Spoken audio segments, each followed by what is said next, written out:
Hey, Phoenix Rugby women, my name is Nate Rowland, and Phoenix Rugby was a big part of my life when we lived there.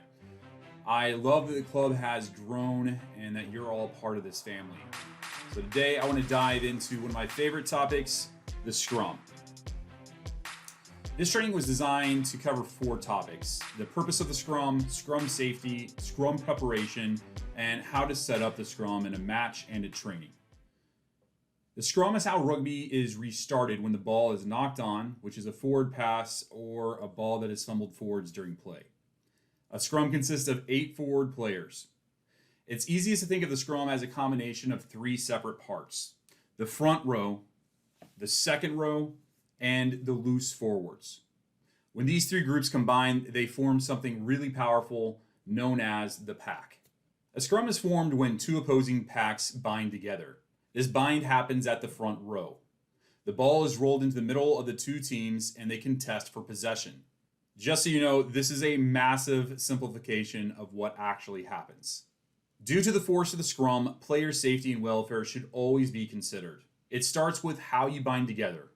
The tighter you're bound together and the more aligned your bodies are, the safer the Scrum becomes.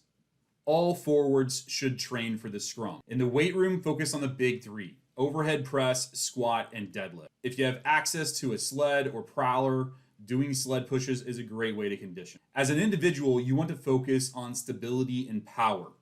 You can be physically strong, but if your form is bad, you will collapse. The first coaching point for your form is called proud chest. Consider what parts of your body shift to stick your chest out. It involves flexing your pectoral muscles and squeezing your trapezius muscles back. You need to do this while squatting and also lowering your upper body at the hips. To train for this, find any pole. A broom, a mop, a heavy dowel rod, or a piece of PVC pipe will work. Place it behind your back and hook your arms around it. Then drop into a squat position and lower your upper torso at the hips. Think of it like lowering a drawbridge. Please note that your head should never be lower than your hips. You should aim to have your torso parallel to the ground. This single practice will help you develop the right posture and core stability to be able to perform in the Scrum. Let's talk about binding. Binding together by grabbing jerseys and shorts turns 8 individuals into one solid unit. It's critical that you bind tight and correctly. Let's start with the best row, the front row. The loose head and tight head prop build their binds around the hooker. The hooker should get into position and call for the Scrum to be built. Because the props are the 2 pillars of the entire Scrum, they prop it up. Their bind must be tight, but in the quest for a tight bind, ensure that their hips aren't turned inwards. This will result in the pack being easily split up. The tight head prop should bind first by placing their left arm around the back of the hooker, reaching around the hooker's hips, and grabbing the waistband of the hooker's shorts. The tight head and hooker should both ensure their shoulders and hips remain square. The loose head binds with their right arm over the top of the tight head's arm and replicates the same bind by reaching around the hooker's hips and grabbing the waistband of the hooker's shorts. Again, make sure all 3 players are square and it should feel tight. The hooker has 2 options for a bind. Traditionally, hookers have spread their arms across the back of the props, and that bind looks like a T formation. If hip alignment for the props is an issue, this tighter bind can help keep everything square and tight. However, if the props don't need the extra assistance, the hooker can bind onto the center of each prop's jersey where the prop's shoulder blades meet. This Y bind allows the hooker to direct more forward force in the Scrum. The second row are the engine for the Scrum. They need to be bound tightly together and leverage their binds in the front row to get their bodies parallel to the ground. The 2 locks bind onto each other just like the 2 props bind onto the hooker. Their inside arms go around the back and reach around the hip and grab onto the waistband of the shorts. The lock should start in a position behind the props with their internal knees on the ground in a lunge position. Their shoulders should become seats for the butts of the props and hookers. This means the lock's heads get squeezed in between the hips and outer thighs of the props and hookers. I recommend headgear or taping your ears if you're playing in this position. There are two techniques to bind onto the front row: the traditional method and the bajada. The bajada method was developed in Argentina and is a key component to their powerful scrum. The locks wrap their arms around the outer hips of the props and bind onto their shorts.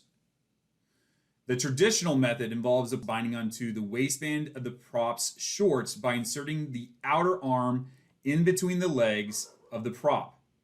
When the props and locks are bound together, it's called the tight five. It is critical to get these binds correct and to ensure you have good form. Spend time coming together, binding, and resetting. Any player that may play in the tight five should get rotations at each position they might play. It is a worthwhile investment of training time. The loose forwards, the two flankers and the number 8, now join the pack. Flankers often bind based on their roles and the scrum's proximity to the touchline, meaning they may join on either side of the scrum based on different scenarios. Going off of traditional numbering, the number 6 is referred to as the blind side or closed side flanker. They will typically join the scrum on the side that is nearest to the touchline. The number 7 is known as a strong side or open side flanker and will join the side of the scrum that has the largest amount of space from the scrum to the touchline. They tend to be the faster of the two flankers. The flankers can bind quite loosely if the tight five are strong and stable enough. Binding loosely gives them an advantage in attack when the ball comes out of the scrum.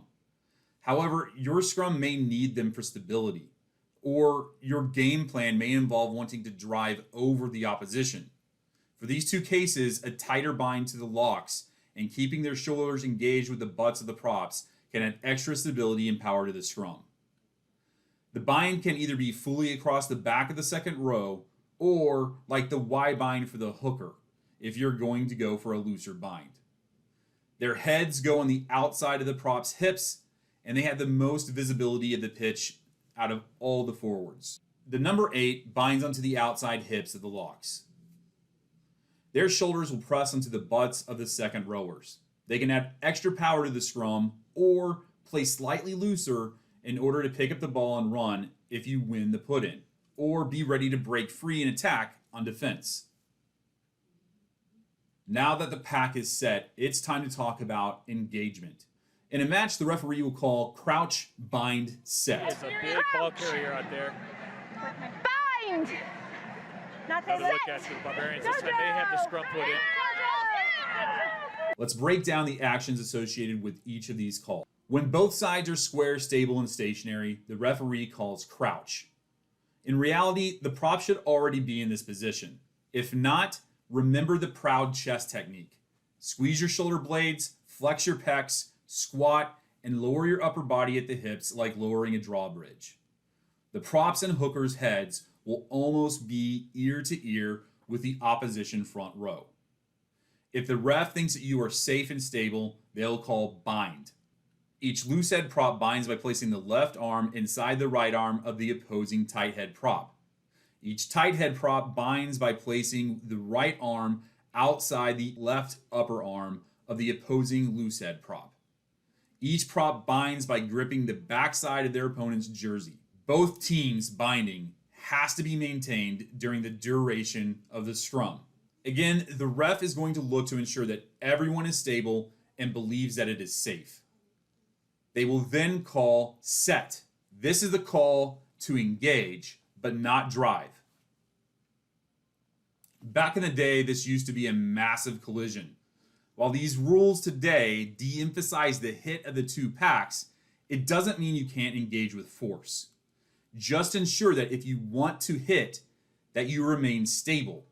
If you hit and collapse because you have overextended, it will result in a penalty and could lead to injuries. Again, this is why scrum practice is important. Get as many reps as you can. If you can use the sled, please do it. Tight, shoulders, push in, tight. Bind, set. If it's not available, try to break the pack into smaller sections. An example of this would be 2 props and 1 lock versus 2 props and 1 lock. Once the referee establishes that the scrum is stable, they will signal put the ball into the scrum. Some refs will give an audible call. Others will just signal. It's best practice to have your scrum half tap the hooker on the arm just before they feed the ball in. Once the ball is in, it's time to drive forward. Forward movement is best accomplished by driving in cadence. Think of a Viking longship with someone yelling, "Row," so the boat moves swiftly and evenly. You can say any key word followed by steps. I prefer calling out something that reminds you to do the right things. So, squeeze, 2, 3, 4. The squeeze call reminds everyone to flex your arms and your shoulder blades, pull in tight. And the 2, 3, 4 are steps. So you should be marching forward in unison. The scrum is both an iconic and complex part of rugby. It just happens to be my favorite, and I hope that as you learn more, train more, and get more reps in the game, you'll be in love with it as well.